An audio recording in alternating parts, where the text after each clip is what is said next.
Guess what, guys? Success. Good Lord. That was so. I think it is going, it's redirected well. So, yay. Technology is not my friend. Jacinta, welcome. So good to see you. Um, and everybody else, thank you so much. I'm sorry. I know we started a bit late because of my technical difficulties, but we'll jump right in. I might be looking at my screen every so often because I do need to let people into the room. I changed the settings in Zoom, but for whatever reason, it's kind of still letting people into the waiting room first. And then I don't want anyone to miss out. So if you see me kind of, squinting at my screen, I'm probably trying to see who else is in the waiting room. So without wasting any more time, I am going to go ahead and jump in. So I'll just start with a quick intro. Rose, I think you're probably the only one I haven't met. I've met pretty much everybody else on the Zoom call. So first of all, thank you tons for joining. Thanks a lot for joining. And I just want to invite pretty much everybody to kind of keep in mind that we are recording this Zoom call. So it's going to be, it's streaming live. It's live on Facebook. There's a 20-second delay a little bit. So for those of you who are watching on Facebook, just keep that in mind. If you do want to kind of, join in the discussion live, please go ahead on our Afromaha page. There's the Zoom link there, as well as on the event page itself, right? And then just a second thing, if you have, once we open it up for discussion or questions, please feel free. You can type in the chat box. I'll be looking there, but you can also just unmute and talk, and it's much easier. So I am Judy Kegiri.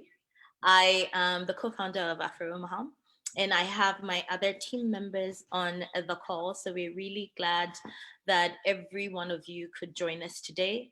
More importantly, I just want to talk about AfromahaReads, which is this new initiative. As you all know, COVID-19 has happened. We can't really meet in person.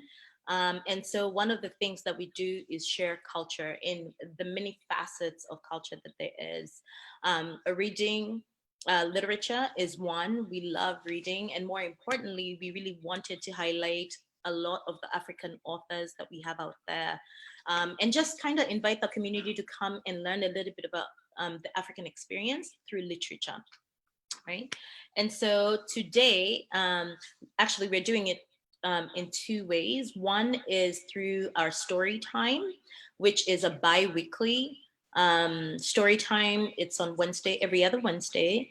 And we read, short books. We read excerpts from books. We just had our first one, which was Sulwe, written by Lupita Nyong'o, and it was really great. And then next week we're going to have a second one, and then for this month, Things Fall Apart by Chinua Achebe is our first book for the book club, and so we're excited about it, and we're going to just kind of dive into it. So I'm going to kind of try and read a little bit, so I don't deviate too much from my script and my time. I have a timer over there who's watching me and lifting up the phone to make sure that I stick to the time. But yes, so we're reading Things Fall Apart. The author is Chinua Achebe. So Chinua Achebe, for those of you who are joining us or who have never heard of him, was an amazing Nigerian author. Amazing, has written fantastic works. Primarily for Things Fall Apart, it was published in 1958. And he is considered an African great, the patriarch of the African novel. He was a journalist. For Things Fall Apart, over 10 million copies have been sold, translated into more than 45 languages, and in a lot of schools as well as colleges, they are required reading. We call them set books in Kenya, where I'm from. I'm not sure what the what the equivalent is. I think it's just required reading here in the US. I actually have a friend's daughter at Duchenne, and it is one of the books that they're going to be reading this fall. So we're really excited to see that there's a little bit more acceptance and reading and of African authors primarily. So for Things Fall Apart, and for Chinua Achebe, one of the things that he has been, I guess, not bestowed, but he's been credited with, has been the revival of African literature, and how he helped really tell the story of a continent that had long been told by Western voices. So I mean, even though there were other authors, Nigerian authors that had been previously published, in this particular book, he was very specific about writing about an African village, you know, again, from an African perspective, because previous books, primarily written by Westerners, were very much from their own perspectives. Here at meeting more people. So I'm going to kind of go in and just do, I wouldn't say a quick summary. I guess it would be a quick summary. I don't want to say a synopsis because the book is, it's a lot, you know. But one of the things that I wanted to just talk about the book in particular, it was set in the village of Umuofia in Nigeria, pre-colonial times, and it primarily revolves around Okonkwo. Okonkwo was like the greatest warrior. He was a self-made man who unfortunately was dominated by fear, right? And the great fear that he was dominated with was the fear of himself, lest he should be found to resemble his father. His father was a man plagued by failure and weaknesses. He was really just ill-fated with a bad chi, yeah, like his personal god. And Okonkwo had, you know, 3 wives, 10 children. He had 8 initially, and then later in the book, he got 2 who he got during exile, when he was exiled or self-exiled. He had an older son, Nwoye, and in Nwoye, he saw the weakness of his father, right? Which was just, he thought he was very effeminate. He was just annoyed at his son, you know, would beat him, would just always yell at him. And then he had a favorite daughter, and his daughter Enzima was like, you know, was his favorite, but you know, Okonkwo was not a man for displaying emotions, right? He's a very generally, I wouldn't say angry man, but just that is kind of the only emotion that he allowed himself to show. But he really liked Enzima. He wished she was smart, she was quick. He really wished that she had been born a boy. Yeah. And so we see how he interacts with both of them. He was a man of quick temper and pride. A man of quick temper and pride. And in the book, we'll see several instances, or I saw several instances where his, you know, temper as well as his pride did not serve him well at all. In general, you know, just to encompass what the book is about, it talks about the lives of the villagers, it talks about their traditions, it talks about their customs, that they followed, and then the impact of white men and the Christianity, and how that really impacted the structure of community life in Umuofia village and their ways, right? And then that's just kind of my personal like mini synopsis. So before we jump in, if you have any, you know, comments that you'd like to kind of jump in about what really struck you, we can do that. And then if not, I'll just kind of delve right in. So floor is open. Anyone, any comments you want to add? Going once. Rose, you look like you have something to say. No? Okay. Let me see. Huracana. Okay. Well, if anybody has any questions or comments, again, put them in the comment box, in the chat box, or you can just unmute yourself. Or if, you know, just use the little reactions, and I'm happy to unmute you if you're unable to unmute yourself. So to kick us off, then I will just kind of jump right in. And I would like us to discuss, a few things. So one, the biggest thing was the importance of the title. Yeah, things fall apart.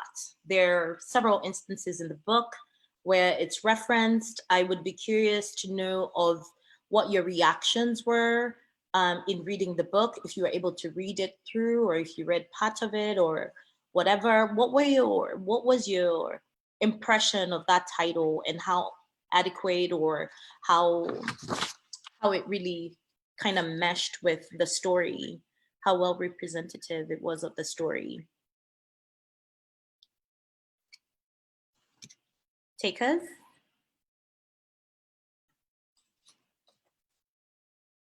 Jacinta, thank you. Do you want to unmute yourself? Let me unmute you. Oh, you're unmuted. I'm unmuted. Thanks for calling me out, Judy. I think the title is pretty fitting. Yeah. When you look at all the themes across the story, the society falls apart. Okonkwo's image and whatever he was building, the masculine guy, who shows no emotion, that crumbled at the end. Yep. His son Noe left. Did he leave? I think he did. Or he converted into Christianity in the end. Yep. So looking at the society as it was, the Igbo and the village itself of Umuofia, and how everything ended in the book, towards the end of the book, I think it shows the collapse of the society as they knew it, the introduction of Christianity and Western ideas, and the resistance of that throughout, but in the end, they just couldn't hold on. Yeah. And I think, to me, that's kind of what the title brings out for me. Just everything fell apart in the end. Yep, I agree. Rose, I can't hear you. You can unmute. No, I agree with everything that Jacinta said, obviously. I think the title is really beautiful. But also, I think the things fall apart gives it this sense of their lack of control over the things that were falling apart. There wasn't, it wasn't anything that the villagers were necessarily doing. It was something that was really opposed on them, and even their best efforts and even the different strategies of the different villages all were failing, and all were causing the same result. That is true. Deborah, Jade, Hurakana, anyone want to jump in with what your take was? Well, this is Jubel. I just wanted to say, since we read this book, from Togo, West Africa, we read it in French, and the title in French was Le Monde s'effondre, which means pretty much it's like the world is crumbling, around them. So I just want to add that real quick. Okay. That's interesting and also very apt, right? Kind of goes to what you were saying, Rose, where there was just this sense of inability to control anything. Their world as they knew it was kind of crumbling. There was a really nice quote that I'm going to reference. It's on page, well, my page. I have a different book. So I have like the 3-in-1, which is like 3 books in one, as well as this one. So I read it in this big one, and I will go, it was, I think, on page 172nd. Yep. Okay, let me just pull it up. Yeah. So it was a quote, and by, Okonkwo was thinking, and this was after he really wanted, he had come back after 7 years in exile, and he was planning on doing all these great things, initiating his sons, making them get titles, and then came and found all the things that had changed. And Okonkwo, it says, Okonkwo was deeply grieved. It was not just a personal grief. He mourned for the clan, which he saw breaking up and falling apart. And he mourned for the warlike men of Umuofia, who had so unaccountably become soft like women, like the thing he dreaded the most. You know what I mean? Okonkwo was such a masculine man. And we'll look at some of those themes that are kind of recurring in the novel. And you know, just the differences between what he thought and what others thought, as well as how that impacted like his view on what was happening. Some of the things that I think we can kind of address here is some of the conflicts. There were so many conflicts that were present in this novel. And it was really interesting because I read this book when I was in high school in Kenya. And it was just really interesting to go back and read it now, like 20 plus years later, and just see so many themes and things and layers. It was so multifaceted. I was like, oh my gosh, how did I miss that? But I was in high school. I was just reading for grade, and then now I'm reading for pleasure. So I'm like, oh my goodness, what a takeaway. So if you don't mind, we can go ahead and kind of discuss some of the conflicts that were present, and we can kind of see what our thoughts were, or I'm happy to kind of kick off. Obviously, masculinity is one of them that I thought was peppered through the novel. Okonkwo generally was like super masculine, not want to display emotion, he actually really abhorred any type of weakness, you know what I mean? So that's one of the things, and then we can even include that with some of the gender roles that we saw. You know, women and girls particularly did certain things. His daughter Enzima really wanted to carry his stool, and he was like, no, only boys should carry that, you know what I mean? Or the ladies would go and they would fetch water and the guys would be doing something different. So it was just really interesting kind of seeing some of those and some of the conflicts that they represented within the individual characters, but also at a larger community level. I'd be curious, Rose, Jabel, Jacinta, anyone, Jacqueline, I see you on there. If you have any feedback about some of the other conflicts or themes that you saw that were kind of recurring within the novel. And you can unmute yourself.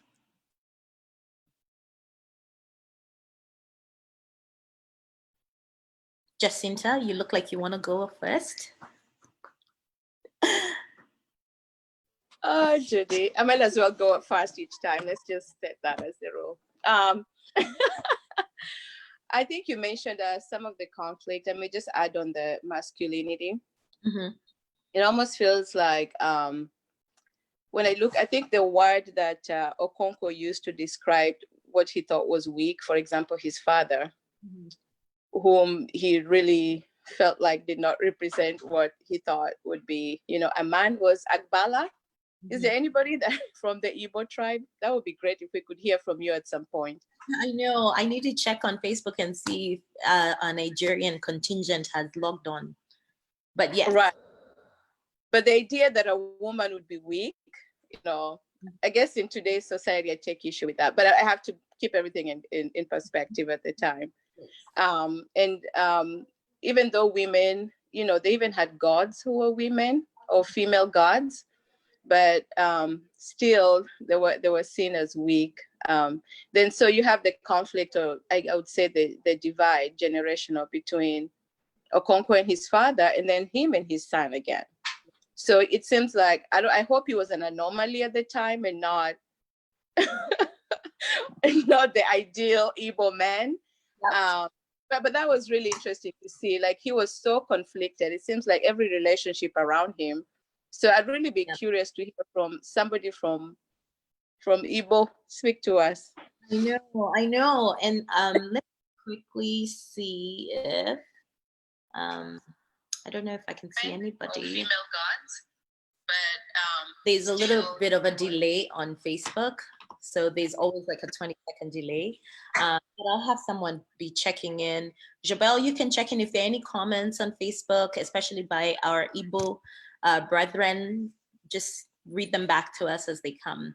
I agree, Jacinta, it was really interesting, and it's even more interesting now in modern day context, because Right. I say, you know, there are two things, right? Like we look at masculinity and we're like, oh, you know, we want people, especially, anyway, I'll speak for myself and Jacinta, because we're both Kenyan. It's interesting because the ideal man is still super masculine. You know what I mean? So some of those same things that we see during Okonkwo's time are still some of the things that we look for, especially when you're looking for a spouse, a partner, a protector, those type of things. But yet there are also things that we don't, you know, we at this point in time, we're probably like, I'm not weak. What are you talking about? Women are strong, right? But they're still, so it's kind of interesting just to look at it from back then and then look at it in our current stage.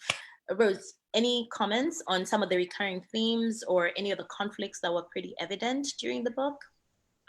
So I would just say on the masculine and feminine conflict, I thought that was so interesting as well. And in particular, even the punishment that he received to only be banished for 7 years was a feminine punishment, or his crime was feminine because it wasn't that harsh.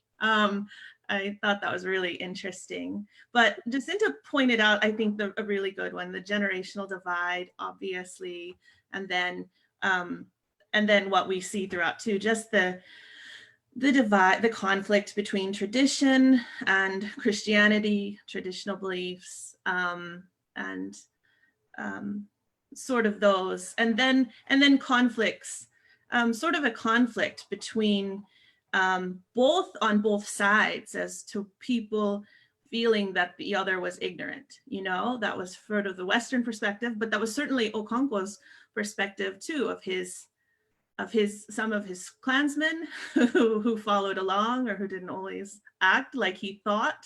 He found them to be frustratingly ignorant to himself, you know, so. Nope, I totally agree. I think, you know, kind of going back to what you were saying, Rose, there are definitely, you know, there's spirituality that we saw. There was also like the religion that came, the outside religion, right? And I thought of, you know, when we were talking about the struggle, because everybody has a chi, right? Everyone has their own personal god. And then there's like the quote unquote overlord, right? I remember a conversation with the Christian guy, Mr. Brown, who was the less harsh one, I guess, or less of a zealot, with, I think it was a kunne, or one of the guys from the village, and they were going back and forth, and he was like, okay, well, we're not going to be able to convert these folks, at least not from a frontal type of thing. And so they went with the softer, I call it soft stick or soft diplomacy, whatever you want to call it. But it was just interesting because there are people who thought, like at one point, Okonkwo, you know, when they say that your chi says yes, like if you say yes, your chi says yes. But then we saw when he was exiled to his mother's village, like he became super despondent and despaired, and his uncle was like, why are you despairing? And he himself thought that his chi, you know, had gone awry, or was just like, yeah, you're done for, like this is not working. So it was just interesting seeing how like the movement from this super strong guy who's like super confident of what he is and his achievements and where he's heading, and then he goes through this, you know, banishment, and then all of a sudden his chi is not what he thought it was. So that was interesting. And then there was also the emotional, the conflict within Okonkwo. Oh my God, this was fantastic for me. I just thought this was so awesome. I was getting excited because at one point they said in the book that Okonkwo was not, you know, he was not a cruel man. He was not cruel. Like he had actual feelings. And it was super apparent on, I want to say 2 occasions, particularly. One was when, I mean, he was warned not to have any hand in the killing of Ikemefuna. And of course, he had grown like fond of Ikemefuna. He felt like Ikemefuna had kind of made his son Woye a little bit more masculine. And of course, because again, pride, he didn't want to be seen as weak when they went out and they were killing Ikemefuna. And, you know, when Ikemefuna was getting away, he's the one that actually cut him down. And we see in the book, like he came back, he couldn't eat for days. He couldn't sleep. He was so bothered. You know, it really bothered him. But, you know, again, going back to him and this view he had of masculinity, of I can't be seen as weak. So that was kind of one instance. And then the second instance, and this one, I was just like, was when, if you remember in the book, Chinelo, who was, she's one of the, I don't know whether to call her priestess or what the accurate name would be, but she came and she asked for Enzima, the daughter, right? And this was after Enzima had gone through, remember she was sick and they were like, oh, she has a fever, and Okonkwo was there, went and got, herbs from the garden, came, did, and covered her up, and she was much better. And then only after that, Chinelo came and was like, the gods want, they're asking for Chinelo. And then, of course, her mom ended up following her, even though you're not supposed to do that, right? And we see in the book, like when the mom was going, Ekwefi was her name, and when she was going and told Okonkwo, I'm following Chinelo, right? To see, because of course she was super worried about her daughter, if she was going to be, I don't know, if she was going to come back alive or not. And she went through the forest and they followed and they went to the farthest village and they came back and she fell asleep right at the mouth of the cave, right? And as she was sleeping there, like she was having all these, the fear, she kind of fell into kind of asleep. And then when she woke up, she was startled. And who was there? Okonkwo was there. And I was like, oh my God, he came for her, his daughter. Because, and that really struck me because I was like, this is a man. And he even told her, he was like, go back home and wait. And, I will wait for Chinelo to come back out. And it was just one of those things that I was just like, oh my God, this is not a horrible, he doesn't have a heart of stone. You know what I mean? It's just one of those things that, again, I think it's like the society and honestly, that inner fear that I spoke of, that he was so scared of being seen or deemed as weak, like his dad was, that it literally drove him to be like the extreme, which is like extreme, what we call now toxic masculinity, right? Like squash any feelings. So just that conflict of where he's feeling emotional, but he's really repressing it, because he does not want to be seen as less than a man or to have any other or show any other emotion other than anger, which is the only emotion he deemed acceptable to show. So any other takers on other conflicts or themes that were recurring? Hurakana? Well, as a child, I noticed that it's kind of this is kind of a conflict that you were talking about, but it's kind of that you want to, Okonkwo, he wanted people to see him as it was his image, his self image, but how other people saw him. So I think the way he sees himself, you don't really get to see him. Well, from what I only read the first part, but you don't really get to. I didn't really get to see in the book the way other people saw him, and only the way that he saw himself, which and the way. But I'm guessing that other people didn't really think that he was as thoughtful of a person as he maybe really was. And I think other people kind of just saw him as kind of a bad person. Yep. Sort of. That's awesome. Thank you. Jabel, Jacqueline, Brian, any takes on some conflicts or themes that you saw?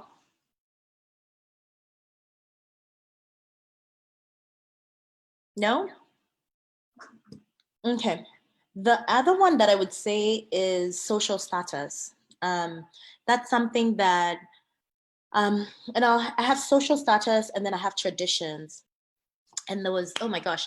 So when we were talking about social status, obviously Okonkwo throughout the book, in fact, at the beginning, he's one who did not inherit anything from his dad because his dad was lazy. He was just considered, you know, a woman, an agbala, right? And so we see Okonkwo at one point, like he's this super great guy who's achieved a lot. He's a great warrior. He went to a wealthy guy in the village to ask for yams so that he could start planting on his own, right? And then we see like I think it was the next year when he did the planting. It was terrible, terrible, terrible season. Nothing really came of it. And then further down the line, when he's when he is leaving and is banished, he gives a lot of his yams to his neighbor Obierika, his friend, who then kind of sells. And even when he went to his motherland, he was able to still be, you know, productive and I guess wealthy, right? But it was just really interesting seeing like the differences of people and the social status even within the community. The other thing is after the missionaries came and there were like outposts of trading stores and whatnot, is we saw where people became very concerned with the wealth that they were generating, right? That was being generated by this white man. So on one hand, or the advent of the white people, on one hand, there was, you know, a negative connotation that was brought definitely to the community with the advent of the white man, especially religion and court and some of the systems that were set up. But on the other hand, there were people who were now individually kind of looking and being like, oh, I'm making money, you know, there's more wealth being generated. So that was kind of interesting. Hurakana, did you have something also to add? Or Jacinta, anybody else? Feel free to jump in. I think that's really interesting conflict, and one that I really could see as well. Most of Okonkwo's, I mean, his main goal really was to get all of the anklets of title that he could. And then when he was imprisoned with the other 5 men towards the end, one of the messengers said something like, in this clan, I see everyone has the anklet, even a pauper, or something like that. I mean, just the strongest type of criticism, and that messenger knew exactly how to strike Okonkwo in, you know, because he was of their clan too, I guess. Yep. Jacinta? Can I talk about a different theme? Yes, you may. Violence. Just the view, how they viewed violence, I guess, throughout the book. For example, the killing of Ikemefuna. I know, I don't even want to go deep into it. that just stabbed me through the heart. I was like, oh my gosh. I know. But the fact that it's just it's acceptable. It's just a consequence of life, and too bad for Ikemefuna. And then Okonkwo consistently beat his wives. And in a twisted way, I think one of the wives, they thought that, you know, probably the more beatings you got, the more loved you were. Like it was some twisted expression of affection or love. If your husband doesn't love you, that, you know, if they're not beating you hard enough, they probably don't care about you. And the wars and the wrestling. I mean, wrestling is great, but it seems like you're almost wrestling to the death. was it Amalinze the cat at the beginning? The cat was thrown. Hey. Yeah, I found that to be very interesting.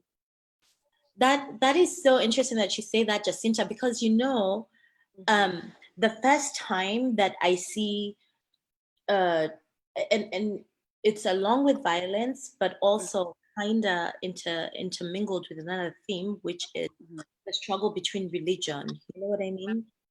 Sorry, not religion, tradition, right? Yeah. When Okonkwo beat his wife during the week of peace, I was like, yes. it was so interesting because he beat her, and people were like, it has never, like, who hears of that? Like, there's meant to be a whole week of peace, and here you are beating her because she didn't prepare your food. Like, what are you talking about? That one time. The other time is when they had when the Egwugu, the representative of 9 tribes, to met out this judgment and kind of conflict resolution. When what was her name? Mbafo. It was this guy who literally, the case had to be brought before basically the council of Egwuegu, right? Because he beat his wife so badly that her brothers came and picked her up and took her away from him. And then he had the nerve to go and try and like talk about how his brother-in-laws, he wants his bride price repaid. I mean, it was so crazy because it literally brought so many, it had so many parallels to how we grew up, right? To this day, and this is more prevalent in more, I guess, traditional settings. If I don't know how to cook, I will be sent back to my parents. They will ask for my bride price back, right? Or, like you say, Jacinta, violence in some ways is considered part and parcel of, being able to show your, I wouldn't even say affection, kind of affection, I guess, or also your power over your women folk, right? To where if you're not beaten, Jacinta and I know, there are places where if you're not beaten, your husband does not love you. Like, you need to be, it's terrible. It's terrible. And it's so interesting that this was written back in the 50s, and yet today, still very prevalent in several communities. Absolutely. That one, and then there was one, the struggle with tradition, right? So where if you remember Nwoye, Okonkwo's son, so he obviously was very, very affected by Ikemefuna's death, right? And he knew that his dad had a hand. So even though there were 2 instances where I think it really just turned his heart. And Rose, I see you nodding. So the first one was when Ikemefuna was killed. And then the second one where he referenced right around that time is like when he had the cries of the twins who were banished in the evil forest. Oh my goodness. Rose, go ahead. You seem like you want to. No. I mean, you're exactly right. That was a really strong conflict, and then it was really, you understood why then the Christianity spoke to him when he talked about the way that hymn filled his soul at that point. That was exactly what that poor kid was looking for. Yeah. I know. It was just, yeah. Hurricana, Jubel, anybody? Ryan, Jacqueline, Jacinta, go ahead if you have one. Oh, yeah, sorry, I'll just, following the Facebook thing, but I just wanted to say something about, being beaten and the violence thing. Yeah. Like in other hands, for example, I understand what you talk about, Judy, when you say to show love is when, you punish someone. And that's how we were raised, right? As a kid, even if your parents are not beating you, it's like, they don't really care. So I just wanted to add that real quick. Yep. Yeah, I was just gonna make, I guess, I don't know, I was part of it when I was reading through it. It seems like there is kind of this, I'm not sure, like, I guess probably haven't done enough background reading on it, but, you know, Chinua Achebe, or what his views were. In some cases, it seems like he's characterizing certain traditional things negatively, maybe, or that he's not supportive of them, or maybe they're things that he would like to see reformed, that maybe lead to sort of, well, you know, as things play out, like some of those things that, some of the demons that Okonkwo struggles with, like, don't seem to lead him in a great direction. But then there's also this element where it's like culture's being stripped, you know what I mean? And so reconciling these two notions of how can reform coexist, progress coexist with tradition, you know? And I guess not, I don't know, I'm curious to hear what other people thought about that, because I guess me being sort of simplistic, I guess I'm trying to carve out simple sort of like threads of like, well, are we trying to say this or that? And it's obviously probably a little bit more complex, but I'm wondering what other people think about maybe what was trying to be said in regards to reforming some aspects or moving past things like toxic masculinity, but also retaining some aspects of culture.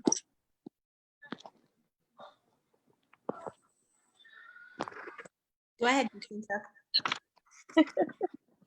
I think that's a pretty important point, and I think very relevant today as well. I think the struggle continues even today in our societies, particularly, you know, post-colonization, and yes, we got our freedoms, Christianity, and what to embrace, what not to embrace. I think is a continuation of it's continuing up to this date, and the West and Christianity did threaten some of our cultures and traditions. And from my perspective, I don't think we need to eradicate them all. We need to be really wise. I think there's some really good African traditions that keep us grounded, that keep us united, and what we teach one another. For example, the language, we could be its own conflict in its way. When you look at the Igbo language, it's so complex and beautiful. I mean, I love proverbs and, you know, the whole 9 yards, you know, poetry and songs and rhythms just in our language that you can't quite replicate in the English language. So you got to give Achebe some credit for even trying to write this book in English.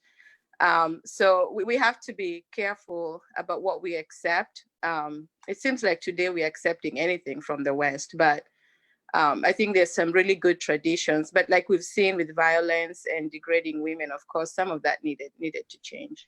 Yes, I totally agree. Oh my goodness, that is absolutely fantastic. And thank you, Ryan, for asking that question, because that actually comes, I'd addressed it later on towards the end as part of the conclusion of those takeaways. And that is so important. I will speak for myself as being, you know, Kenyan. Jacinta, you can hop on.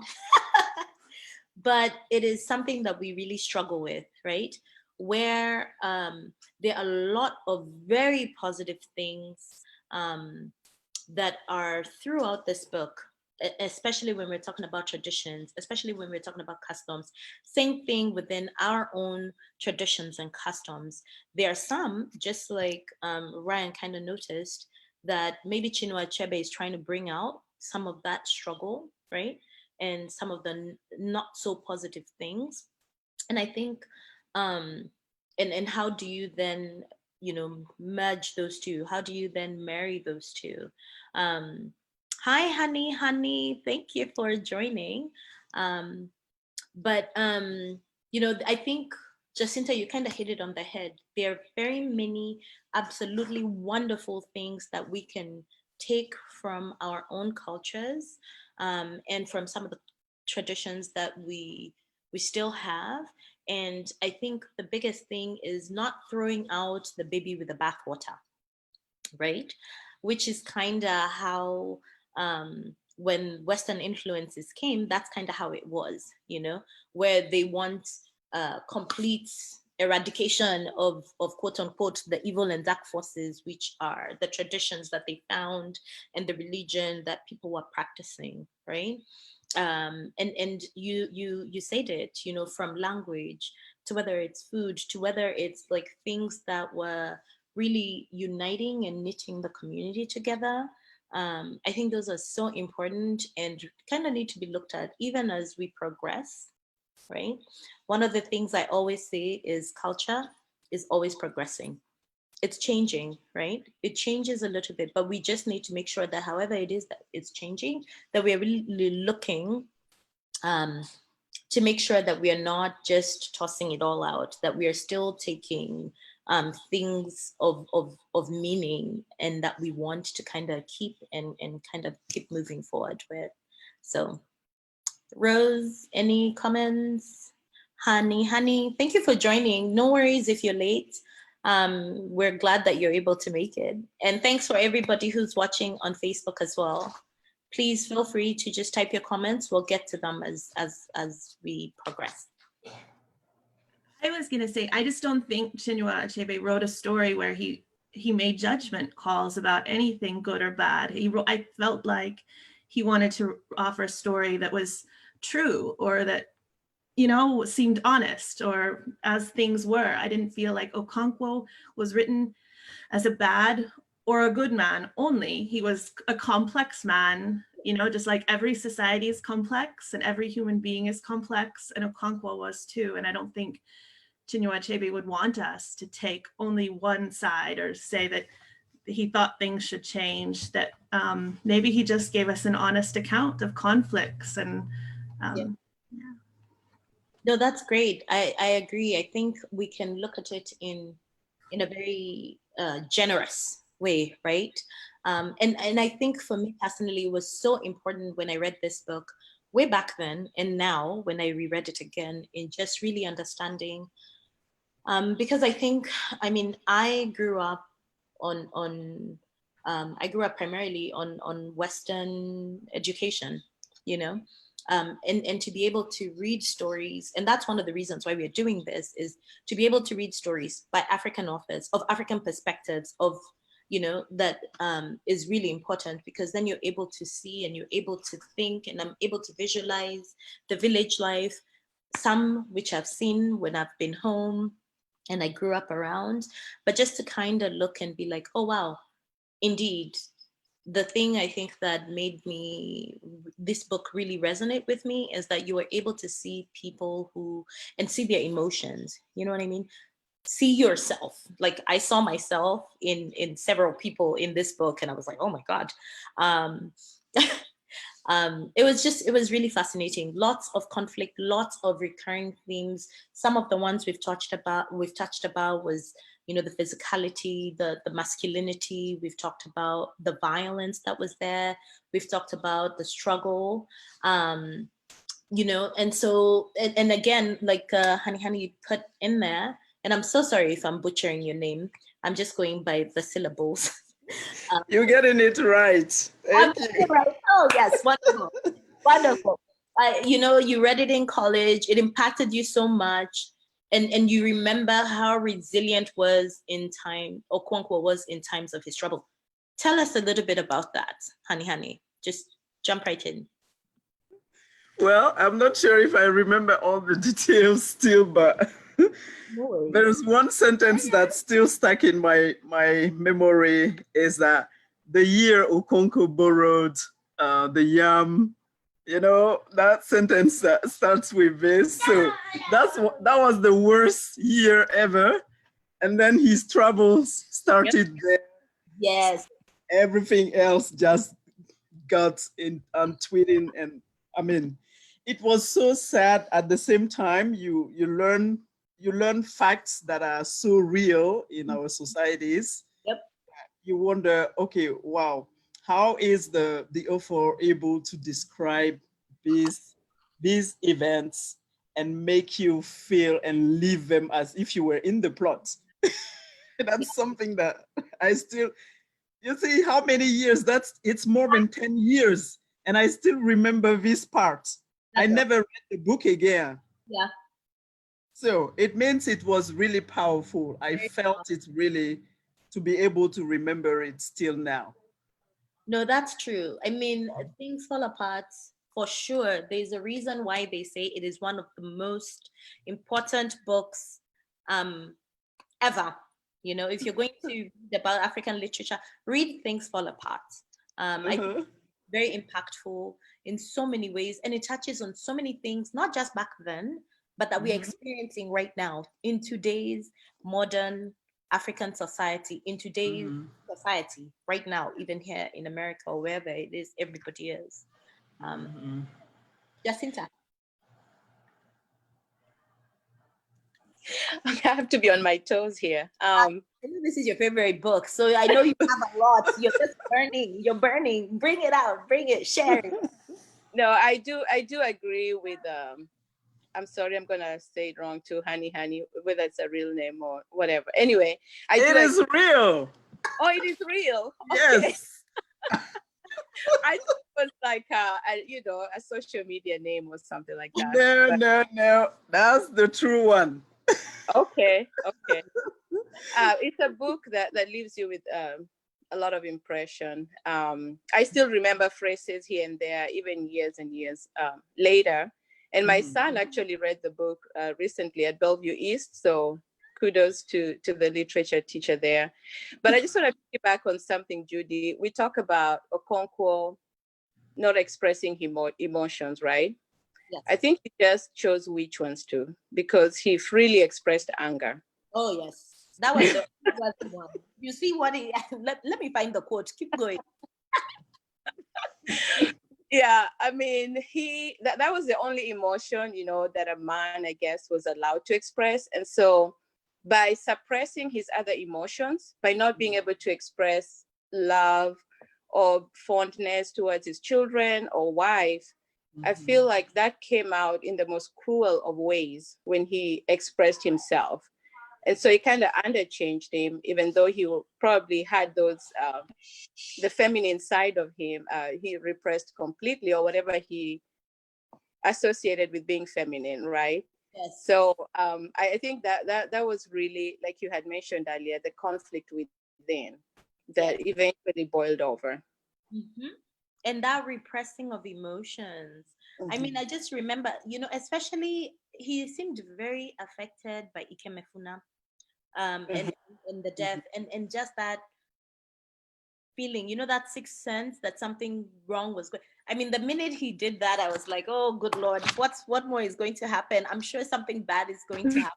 But anyway, so those are some of the conflicts we've talked about, the moral conflicts that we went, they kind of went through. The killing of Ikemefuna, there's the emotional ones, the repressing of feelings, then we talked about gender, and masculinity, whether it was wishing that Enzima was a boy because his son Woye was so effeminate and just weak like his grandfather, and then some of the traditions, right? Like throwing away the twins and how that affected people.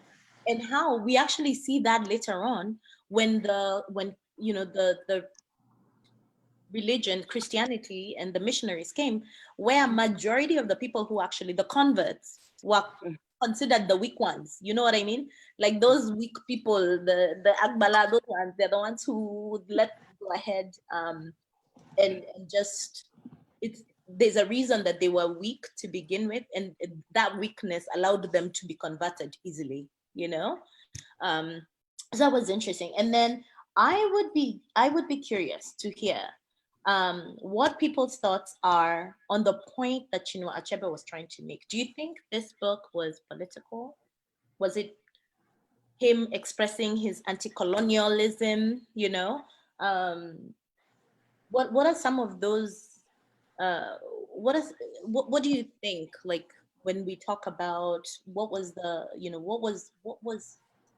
he trying to get at with this book? other than the ones, I'll say mine, but I want to hear what others people are. And Honey, yes, I have copies of the book. You can get them at your bookstore, and they're also at the library. I checked, they're in several Omaha libraries. Okay, But thank you. Copy if you would like. Okay. So give me some feedback. Hurakana, I know you read. I'm curious to hear what your thoughts were as well. So just again, thoughts on the point you thought the author was trying to make. Do you think this was more of a political piece, especially knowing that it was written in it was during the time when a lot of African countries were kind of coming, fighting back against colonials and the colonial movements, or was it more of a political book? Just whatever your thoughts were, I'd be curious to hear them. Well, I think it's kind of both, because because there's obviously some things that relate to now that probably that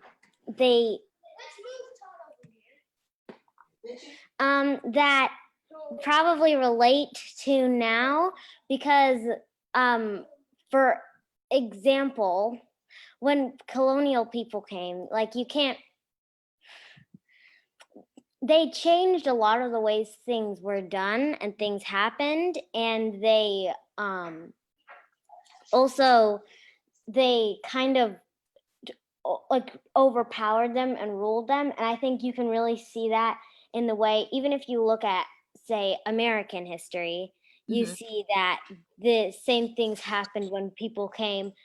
It's kind of like they lost their power, and so as time went on, there's still going to be injustice because they no longer have as much power, which means they no longer have as much political power. So they can't. It's like if you as an example, because this is probably not making any sense, when like for American history,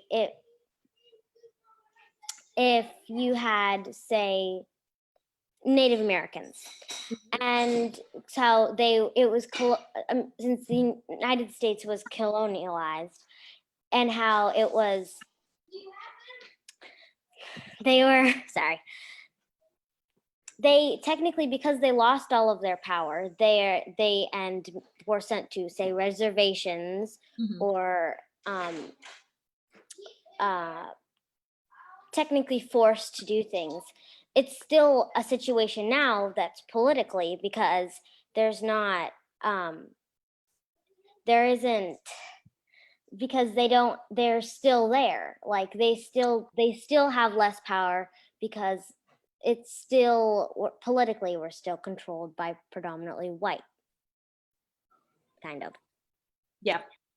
No, thank you. That's really good. I mean, definitely the community, the villagers of Umuofia definitely lost some of their agency, right? And the power that they had to self-rule, and not just self-rule, but administer some of like the very strict the traditions and how they were able to manage themselves.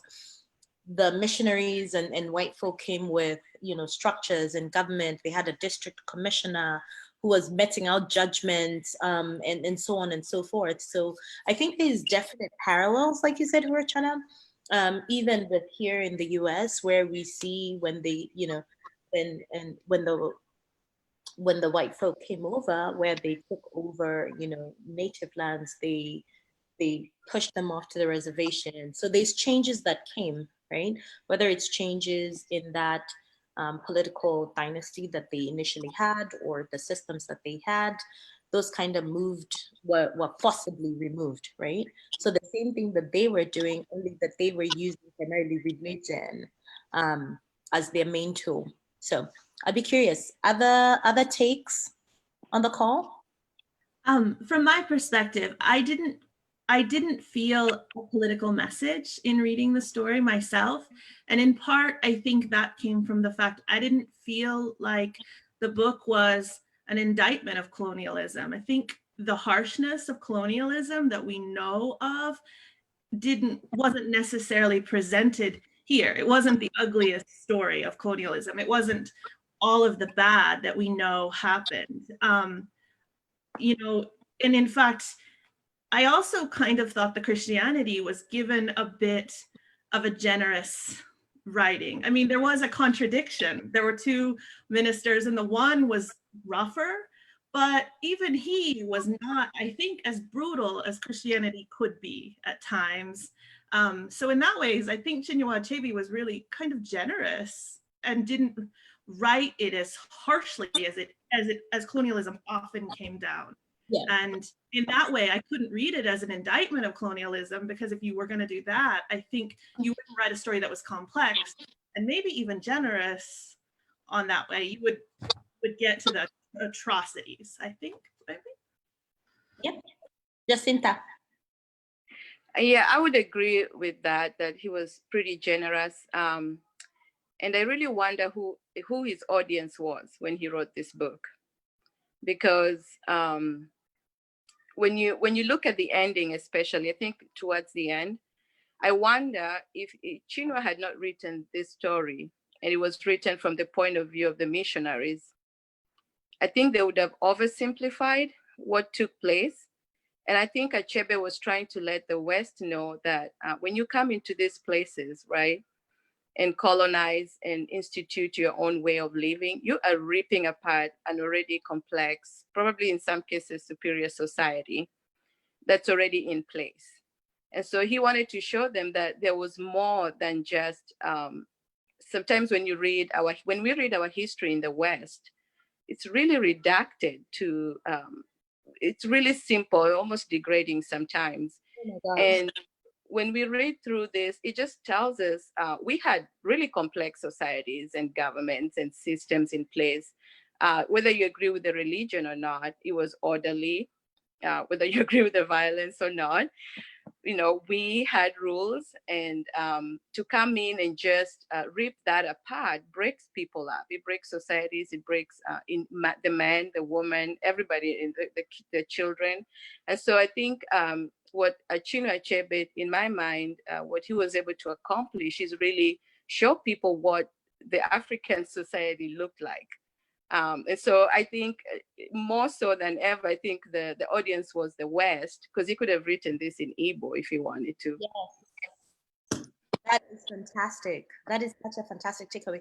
And it was interesting because I went back and I was looking, after I read the book, I went and kind of looking at some older interviews that had been done. And that's one of the things, like, of course, he was very pro Igbo, pro their traditions, pro writing even in Igbo, the language, right? And it was interesting because he was getting some criticism, because of course he was working in journalism and whatnot, and people, including some of those of his of the Westerners who had previously, because he had a lot of criticisms of how African and African life had been written before, again primarily by Western authors. And one of the things they were saying is, yeah, right. Why are you saying all these things? Why did you even write it in English, right? Why didn't you write it in Igbo? Why did you write it in English? And one of the things that he was saying is he wrote it because it's a means of him reaching that other audience. He could have just as easily, I mean, the Igbo language is beautiful. When you talk about the proverbs, they speak proverbs. Literally, they could talk their whole thing in just proverbs only, but it was just interesting that he chose to do that in English. And part of it was, like he said, because he wanted that message again to kind of reach some of that audience that he really wanted, to kind of get that what the message was. And it kind of goes back, one of the things I wrote down when I was doing the conclusion was really how, and you've hit the nail on the head, right? What is the African identity? This was, we can look at authors like Ngugi wa Thiong'o from Kenya, right? Who was very much of the same mind and went like super gung-ho to the other, he stopped writing completely in English, only writes in Kikuyu now, and even like Chinua Achebe at one point was like criticizing some of the other African authors, like, you need to write in mother tongue or languages, stop giving so much prominence to English. But then we see like somebody like Ngugi wa Thiong'o it's very difficult. You have Wole Soyinka, you have Ngozi Okonjo, you have a ton of other authors out there, and all of that. The biggest question is, okay, so what is the African identity? What is African literature? Like, it's, you can't really just put it in one little box and package it, right? It's exactly, the African identity is exactly the same thing that we're talking about, is representative of like a super complex, like you said, Jacinta, super complex, and in many times highly sophisticated community systems, culture, things that were there, and not as um and this is contrary to that singular narrative that, or the view that is really perpetuated by a lot of Western authors, and that was one of the things that he talked about in an interview that he did. I actually have a quote where he wrote, "There is such a thing as absolute power over narrative. Those who secure this privilege for themselves can arrange stories about others pretty much where and as they like." Case in point, towards the end of the book, actually, I think it was the very last page, the district commissioner, god awful man, this man was planning to write a book, right? He was pulling a John Bolton. I hate to be political, but he was writing a book, and in the book, his future book, he was writing about all the, because he had been to several different places where he was, quote unquote, civilizing the Africans, right? And in this book, like his future book, he had chosen the title, and the title was "The Pacification of the Primitive Tribes of the Lower Niger." Primitive tribes, like, let me tell you, that like really got me, like, oh my gosh. But I was like, okay, it's fine. It is fictional, it is a book, but it really speaks that. And the other one, She left. Come on. um Why did she left? hi, honey, I think you're do you want to mute? Thanks. Really speaks to the power of story, right? And who your audience is, and saying your own story, speaking your own truth, whether it's about the village life, whatever it is, you need to be able to speak your own truth, right? So other takes as we wrap up.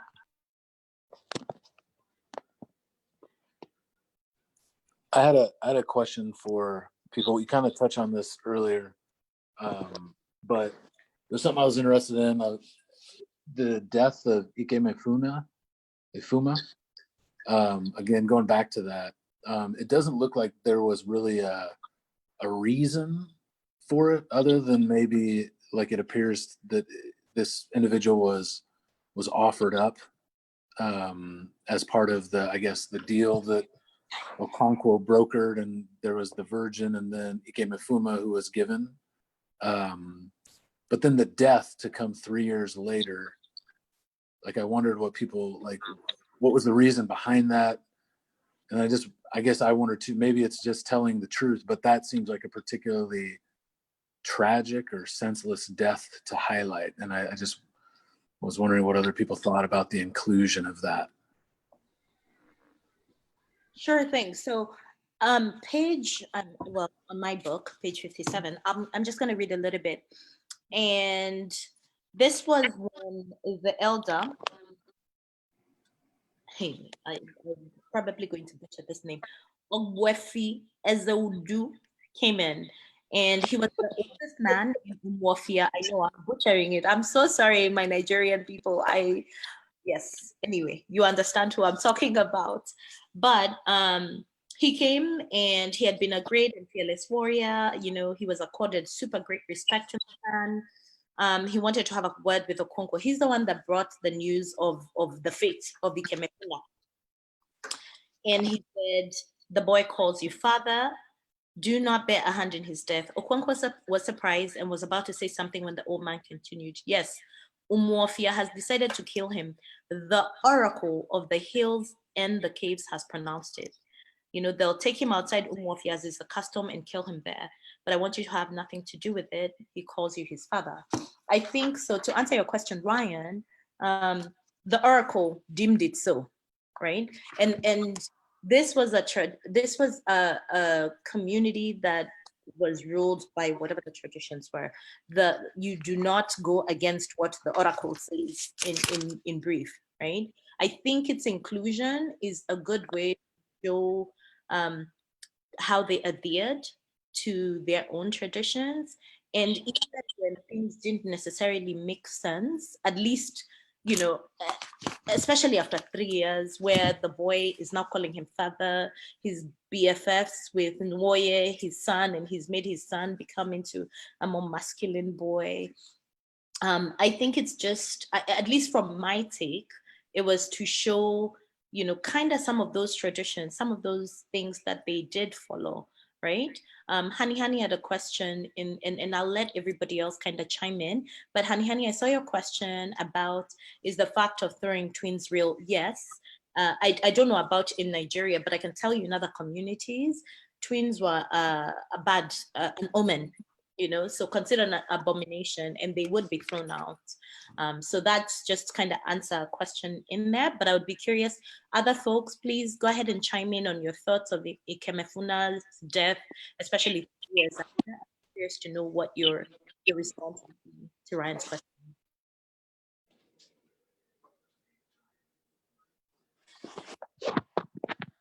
Jacinta, you know I'm going to call on you now. Come.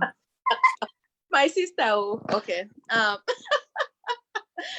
I totally agree with you, Judy. I think maybe the role of Ikemefuna, first of all, I think that's where things began falling apart because it ruined Okonkwo. It actually, I think it affected Okonkwo himself, his relationship with his son, him going to exile. So I really think, like you said, Judy, just to explain how strong religion can be or traditions in our communities. And even today, there's some that don't make sense. Luckily, we see them changing little by little in most African nations. But when the elders have spoken, that's it. I mean, there's really not much that can be done. And to appease the gods or whoever, they have to follow through. So he was more of a sacrifice than anything to have peace in the land, so to speak. But maybe just that he was just trying to give us an example of the consequences of some of these traditions. Yeah.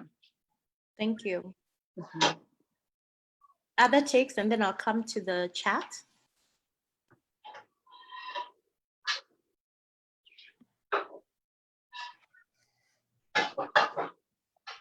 Hani, you have something to add? Well, I'm just glad I wasn't born there because I am a twin. So I would have never existed. I'm glad you and Deborah too. So when I heard you say that was real, I'm like, wow. Deborah, did you say that in Togo twins are good luck? Yes, absolutely. In Togo, it's a sign of good luck. It's a like mystery. So yeah, and I'm a twin. Yeah, the mystery part, yeah, in my country, and that's one reason why my name is like it is for Jacinta, who was wondering whether it was true or fake. So it's a twin's name. Oh, and we are like a mystery, and they kind of do a whole ceremony to welcome us because they don't want to have any issue, any problem. So it's the complete opposite. Oh, wow. When I think that they've just throw them away because they are bad luck. And yeah. I mean, and that was it was interesting. There was a woman who was a convert. She converted to Christianity, and she had I think 4 sets of twins. You know what I mean? And you can see at some points during even the people who are so quote unquote called weak, but you can see people who were, I guess, weak, or people who didn't really necessarily agree with some of those ways the traditions. Those were the first ones to be converted. Can you imagine having 4 sets of twins and having to throw them all away? Like, oh my God, I could not even imagine. But yeah, that's something that is still, in some communities. So I'm glad that both Honey and Deborah are here and you're not throwing away twins anymore. Yes, definitely. At least in your countries anyway. So my mom had 2 pairs of twins. oh wow, beautiful. Yeah, so my older brothers and my sister and I. Wow, fantastic. Well, we're coming up down to the wire in terms of time, and I want us to just kind of I'll come back to wrapping up with some quotes that I think are super powerful from other modern authors. But one of the things that I wanted to kind of highlight, if you want to just do your quickest takeaway, right? Brief. The role of family, community, traditions, and how these changed, right? How these changed through things fall apart, or how these changed or are changing even within our own current lives. So, floor is open. Jacinta is going to kick us off because she's dealing with lots of ideas. Those are my go-to people today. Honey, please prepare. And Chana, everybody, prepare like a quick 1-minute takeaway on the role again of family, community, traditions, what you think the takeaway was, and how you see those as progressing within our current life, current times. All right, I'll kick us off. That's a broad question, but I'm gonna target legacy. Yes. So in the family, you can see how Okonkwo was so disturbed because looking at Noi, his son, and he was worried about what his legacy would be like from a son that he considered weak. And obviously, even though he had a daughter who was strong, quote unquote, she was a daughter. And so she was insignificant. And so that is changing in some places. I don't know about in Nigeria, but like women were not allowed to inherit property or land. You would get married and become, part and parcel of the husband. And so, and also another thing is how families stuck together to do work and create income and resources. Today we are scattered more. I think that's one big change. You relied on your family and your children to work on the farm and make sure you have enough yam on the table. So that's my 2 cents. I'll give time for everybody else. Thank you. I would also like to say something, emphasize on something that Judy said earlier. Whatever it is, it's important to narrate our own story. If it's political, we don't know. No matter what it is, it's important to put the story out there and let people reflect on it and use critical thinking. That's my 2 cents. Thank you, Deborah. I think that although I don't remember all the details, I feel like Okonkwo did a great job. I mean, not Okonkwo, Chinua Achebe did a great job exposing tradition. And what is weird is that these things are not typical to Nigeria. As opposed to what people might think, it's just like something that is so common to African countries. Yep. And to some extent and some degrees. So there are some societies that have, I watched a documentary not a long time ago where they had to throw twins away, and there was a non-governmental organization that was collecting those babies and taking care of them. So this is not typical to Nigeria, but I like the fact that he exposed these traditions so that people can reflect on them while connecting to modernity that was coming into our African traditional societies, and see how they can adapt and cope.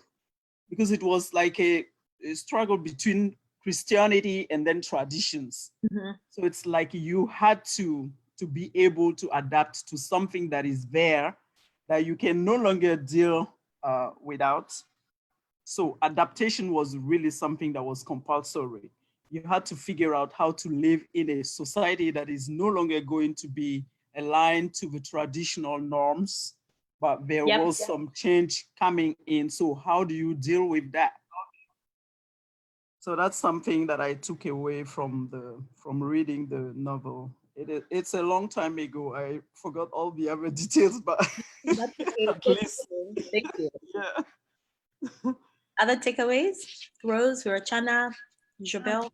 Yeah, so I think the story, you know, of the community really was the story of the community changing from one that was very masculine and honored fighting and masculinity and strength and not compromising, to one that began to value slowly education and reading and these some things that were very just different ideas and different values, maybe trade with the opening of that store. And so just a real general shift in the life of that community and how it would go forward. And I really appreciated that, like Jacinta had said, you know, that it is so important that Chinua Achebe wrote the story not from the Western perspective and gave us so much background on this culture that was before. But also it wasn't written from the perspective as these Okonkwo or the other people in the village as a victim, because ultimately Okonkwo didn't let himself become a victim. He took his own life. And so I thought that was really interesting. Thank you, Rose. I'll just pop in to say something on that one. It was so interesting because I was very conflicted with Okonkwo taking his own life. I really was, because I felt like kind of like Japanese warriors. You know how they do the they kill themselves basically rather than for dishonor or whatever the case may be. And on one hand, I felt really strongly like I was actually really disappointed that the community did not stand behind him when he cut down that that guy, you know, the messenger, and that everybody was like, oh my gosh, and that kind of talks a little bit about the shift that the community had kind of made. There's a quote that I want to read, and this was when he had finished his banishment, right, exile, and he was getting ready to move back to Umuofia. And I'm just going to read like just an excerpt a little bit. And it was an older man who was, you know, one of his uncle Uchendu's friend. Anyway, he said, but I fear for you young people because you do not understand how strong is the bond of kinship. You do not know what it is to speak with one voice. And what is the result? An abominable religion has settled among you. A man can now leave his father and his brothers. He can curse the gods of his fathers and his ancestors, like a hunter's dog that suddenly goes mad and turns on his master. I fear for you. I fear for the clan. And then he turns to Okonkwo and said, thank you for calling us together, you know? And that particular one, I just feel like, you know, it was almost like a premonition of what was to come when Okonkwo was still very fiery after being thrown in jail, after being whipped, after, you know, them having to pay for their release, that he was still super fiery about the position of the clan. And yet the clan has kind of disintegrated, you know, to the point where they cannot speak with one voice. They cannot stand for what they know is wrong. And I think it speaks a lot to where the society is, you know, like Jacinta said, where people used to band together and work together for the economic benefit or whatever the case may be. We are seeing people, it's become more of an individualistic society instead of a collective. Any other takeaways? Well, you guys said it all. I just wanted to say, like, my takeaway for the book is really about family ties, you know, the importance of tradition and how they built a strong community based on traditional values. And now, like, looking back as a grown adult, I can see that, you know, what the Chinua Achebe tried to tell us is really to see the hypocrisy of the Christianity, coming in the culture and changing everything. And you just said it, Judy, you just explained it all right now. So yeah, families and tradition are really important. Thank you, Chappelle.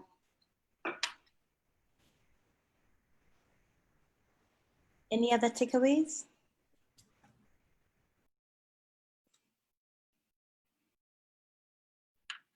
Okay. So in conclusion, because we are close to time, I know we started a little late because I was having all sorts of technical difficulties. I am going to switch a little bit because there is a little bit of a delay, and just kind of see what the comments are on Facebook. But before I go, this was an amazing book, is an amazing book. If you can share it with others. I think it really opens up a great window into different traditions, rituals, whether it's bride price, whether it's, welcoming rituals, breaking of the kola knots, and just what that means, and the respect of elders. There are just so many beautiful things, traditions as well as customs that are still alive and well, and that we still need to really honor and look at. I really, this is an amazing book. Like Jacinta, it's one of my favorite books. So I'm really glad that we were able to kind of discuss it. We do have coming up in the next few months. And actually, before I finish up, I wanted to read a quote from Chimamanda Adichie. Chimamanda is I'll say a modern day author. And one of the things that she talks about, which will kind of goes back to what I said, it's really important that we read African stories by African authors of African experiences. And that's what AfromahaReads is about. That's what we're going to be reading throughout till whenever we get tired of reading. I don't know when.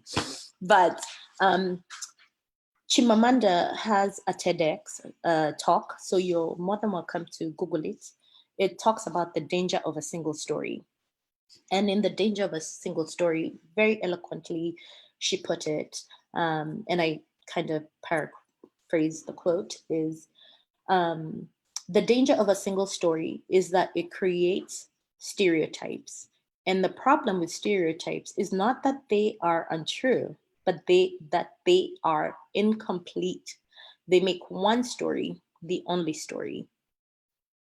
And that's part of what, Chinua Achebe kind of talked about in one of his later interviews, where he was talking about the fact that, the power in narrative, yeah? And the fact that if stories are only told of village life that had been previously only told from a Western perspective, that was obviously problematic because they didn't really understand the nuances. They didn't really showcase the nuances of village life. They didn't showcase what we were talking about, the sophisticated systems that are apparent and alive and well, and that lived and people relied upon to run societies, African societies, even to this day, right? The other person that has written an amazing essay is Binyavanga Wainaina, and it's a satirical piece called How to Write About Africa. I urge each and every one of you to go and read about it. Again, it's a satirical piece. It's kind of just talking about how people, oh, thank you so much, Jade. Jade has actually posted the YouTube of the danger of a single story in the comments, in the chat box. So you can open that so that you can save it for yourself to read at a later date. But in Binyavanga's piece, he talks about, again, how to write about Africa from a satirical perspective, really looking more about how a lot of Western influences and authors write about Africa, in a more derogatory manner. In poverty, you have to talk about, the quote unquote negatives, right? While we know that those are not the only influences that are on the continent, there's a lot of good. There's a lot of good that's coming out of there. So I would urge you to read that as well. So coming up next Wednesday is we're going to be reading our story time. Story time is shorter again. And we're going to be reading The Pot of Wisdom, Ananse Stories. It's primarily West African, suitable for all ages. If you have younger ones, please welcome them. There's wisdom for everybody on there. And then coming up in the next few months, we have amazingly tantalizing books coming up. We have Ngoge wa Thiong'os. This is going to be The River Between, right, that we're going to be reading. We will also be reading The Secret Lives of the Four Wives. It used to be called Baba Sige's Four Wives. It's a fantastic book. We'll be posting these and creating event pages. We will read We Need New Names by No Violet Bulawayo. So we're going across the continent, or trying to anyway. We'll be reading an African favorite. This one is So Long a Letter by Miriam Ba. Super powerful, super amazing. It's a short one. It's a very quick read. You can get all of these online, or you can order them at your independent bookstore and they'll send them to you. We will be reading Chimamanda. This book is called Americana, and it's a fantastic book. We'll be reading this here in the next month or so. And this is Knots by Nuruddin Farah from Somalia. Powerful, amazing, wonderful book. I hope everybody can be able to get online and get a copy of it. If time allows, we will also read She Would Be King, which is from Liberia. So as I said, we're trying to read as many authors from across the continent. And then Dust by Yvonne Awor, who is from Kenya. This is a fantastic book. And we will also go down to the SADC region and read Nervous Conditions. Yeah, we have a lot other books, but again, we'll start posting, we'll keep posting the event pages. So follow our page. And again, thank you so much. This was a wonderful, wonderful discussion. I really thank each and every one of you for joining us. And I hope you enjoyed this session and the discussion. If you have any questions, you can always reach us on our Facebook page or on afromaha@gmail.com. So yes, tell your friends to join us. I'm glad all of you participated. Thank you, Deborah. I'm so glad you guys participated as well. I'm going to kind of stay online a little bit because I do have to log into Facebook because of the delay and see what the comments are so that I can address them. If you have a few seconds, give me a sec. I'll hop onto my other laptop and see, and then go from there. So we want to be also seeing younger folks. So invite people to, this again, are just wonderful, absolutely wonderful books by African authors talking about their African experience. And we want as many people to, get connected to that and to kind of just enjoy. So give me 1 second. Let me just make if I have any questions here that I have to be responding to. And I'll need your help because I probably will not be able to do them all by myself. Okay, let me see here. We'll try and post these also. We'll try and post these on our YouTube channel as well. All right, and so we have Jabel just put his the main takeaway again. So thank you so much again. Please feel free to, yeah, sure, honey, our email is Afromaha, it's AFROMAHA @gmail.com. And you can find us on any social media. We'll post this as well. We'll post the video of this. So yeah, thanks again, everybody. I appreciate all of you coming. Thank you so much for putting this book group together. I am so excited to read all those books you showed. So. Wonderful, wonderful. Yeah, Thank you. this was awesome. Thank you. Thanks, Jacinta. Now we have more to talk about. I know. What book should I be reading next? Like, really, what's the next one? Okay, so the next one. Is it Ngugi wa Thiong'o? No, it's not Ngugi wa Thiong'o. I think we'll be posting it this week, actually. So Okay. we really wanted to do Ngugi wa Thiong'o, Mhm. but I think we need a break in between. So we're Okay. gonna do So Long a Letter by Miriam Ba from Senegal. Okay. Yes, I get my copy. it's very short.